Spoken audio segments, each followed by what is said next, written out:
All right. In today's lesson, I want to show you how we can use a wire to send numbers. So if you were in class, then what you remember in the simulation is that if we had two computers connected to one another, they could take turns setting or reading the state of a wire. And any computer could set the state or read the state anytime it wanted. And so if we wanted to communicate a message like A, B, A, B, A, B, B, one computer would have to set the wire to like this state, for example. And prior to the computer setting the wire to the next state, this computer has to read. So we learned that a clock was important when you're trying to send a message over a wire, right? If both computers aren't in unison or like alternating, setting, then reading, setting, then reading, setting, then reading, then bits will either get skipped or perhaps bits will get read twice, okay? But let's look now, instead of just receiving a random like set of A's and B's that you might set a wire to, let's send something that's actually tangible or that's actually meaningful. So let's do a number. So I'm going to try to think about how I could send a set of numbers: 1, 3, 17, and 5. And I think a very obvious way to send a set of numbers would be to let's turn each of them into binary. So for example, the binary representation of 1 is 1, and 3 is 1, 1. 17 is 1, 0, 0, 0, 1, and a 5 would be 1, 0, 1. And so if I have two states for the wire, it would make sense that, oh, okay, I'll just send the person 1, 1, 1, 1, 0, 0, 0, 1, 1, 0, 1. And I just put all these into a string and I set the person this set of states. I'm using ones and zeros instead of A's and B's, but that doesn't really change anything, right? And now hopefully you can see that we have a problem. So if I were just to send, if I had just received this, right, what I don't know is where the divisions are, right? So something in the protocol needs to tell me where to draw the lines. And one of the easiest things that we can do is establish what I'm going to call a chunk size. Okay, so in this particular message, what I notice is that, my 17 is the longest message. So I know that I can get the entire, any number in my list I can represent with no more than 5 bits. So what I might do is pad each of these with leading zeros. So for example, when I send the 1, instead of just sending a 1, I'm going to go 1, 2, 3, 4, then the 1. And then I'm going to send the 3 with 1, 2, 3 leading zeros, and then the 2 1s. The 17 is as good as it is. And this last one needs 2 leading zeros. And I'm going to send this set of digits instead. And so when I'm establishing my initial communication with this other computer and we're creating our protocol, one of the things I might say is, hey, I'm going to send you a list of numbers. And when you get the list of numbers, I want you to take every 5 bits and interpret each of those sets of 5 bits as an individual number, and then you'll have the list that I sent you. All right. So then, one of the things that I'm not sure about right now is that 17, like, was 5 really a good chunk size? Because, I don't know if this is the entire list I need to send. So another thing I want to think about is, right, I want my protocols to be efficient. So I want to use as few bits as possible to send a list of numbers, but I want it to be versatile enough that my protocol doesn't work for just this particular set of numbers. So my next question would be, how do I think of a range of numbers and decide how many bits is the best chunk size for that set of numbers. So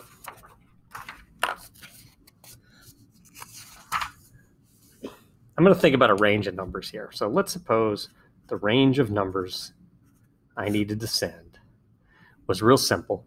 I'm going to send 0 to 1. Okay? And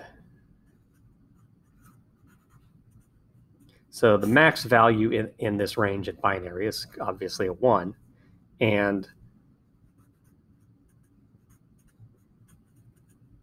the number of values in this set is 0 and 1. There's two separate values.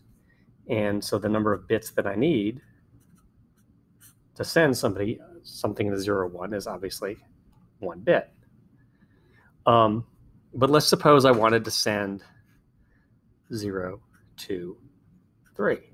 Well, 3 looks like 1, 1 in binary. 0 to 3 is actually 4 unique numbers. And since the highest one is 2 bits, it takes me 2 bits to send it. You'll see a pattern in a second here. If I wanted to go 0 to 7, 7 looks like 1, 1, 1.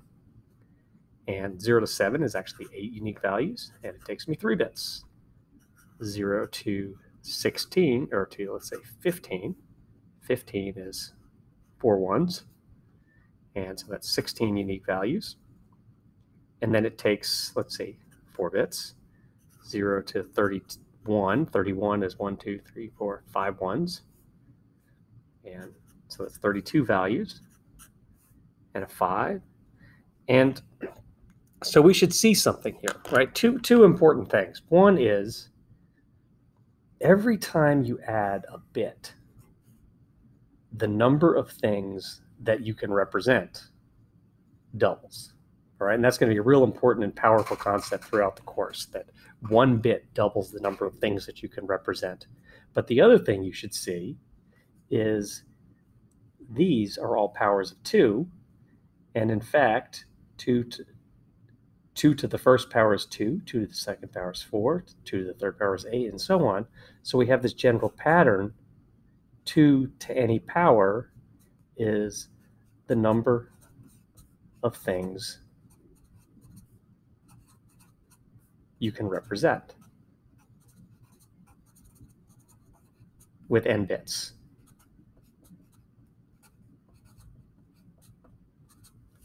Okay?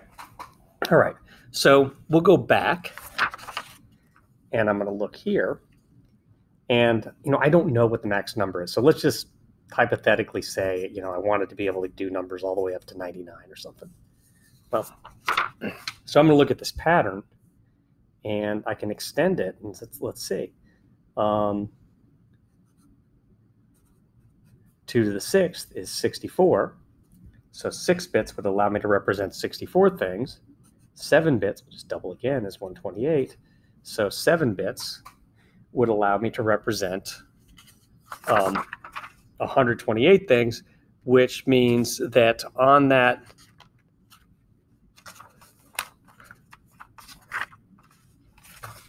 this original list I had to send, let's suppose the goal was to develop a protocol that could send any two-digit number. Well, in that case, I could use pad all of these out so they are 7 bits long, and then my protocol works for 7 or for all numbers up to 99. Actually, it would work for all numbers lower than 128. Right? So keep that in mind. When you're developing a protocol, make sure that it is efficient, so use as few bits as possible while still being flexible enough to adapt to different situations. All right. So. And just to take that a step further, it's like, well, what if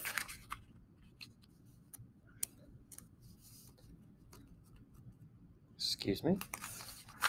So what if the max number is 400 we need to send, right? And this is where I think it's important to have those powers of 2, if not memorize things you can do quickly, and also you don't need to be a hero, use your fingers. So you can rattle these out quickly. So 2 to the first is 2, 4 is 2 to the second, 8, 16, 32, 64, 128, 256, 512. And so I know 2 to the 9th is 512. And right, so 2 to the 8th is 256, and 2 to the 9th is 512. So this, numbers up to 400 are going to require at least 9 bits. All right, so now we've established the need for chunk size and talked about efficiency a little bit. So let's do one more example of information we might want to send over a wire and therefore encode into bits somehow. So I'll take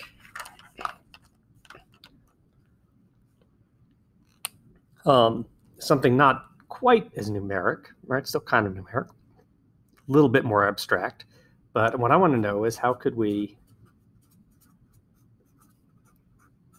efficiently